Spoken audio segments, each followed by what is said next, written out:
सिर्फ एक अर्ज करता हूँ, आपके सेंटीमेंट्स पहुँचे अली भाई की मौजूदगी में, क्योंकि हमारे यहाँ हर तरह के डेलीगेट्स हैं, बाहर से भी, हम वैसे भी we are running short of time.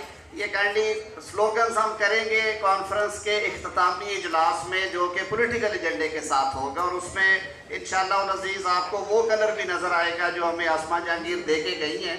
हम इस सेशन को क्योंकि कंक्लूजन की तरफ लेके जा रहे हैं, आपके जज्बात हमारे सामने। अली अहमद कुर्द साहब।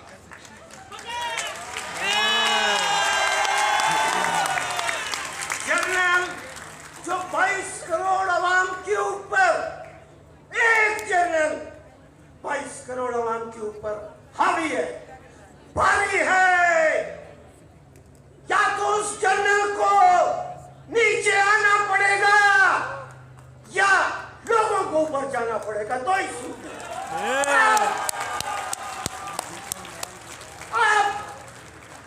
अब बराबरी होगी, अब बराबरी होगी, बिल्कुल ऐसे बराबरी होगी।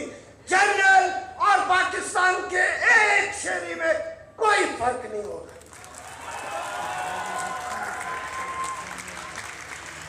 ये जो हमारी जुडिशरी है, यही जनरल जो 22 करोड़ आवाम के ऊपर हावी है, इसी ने हमारी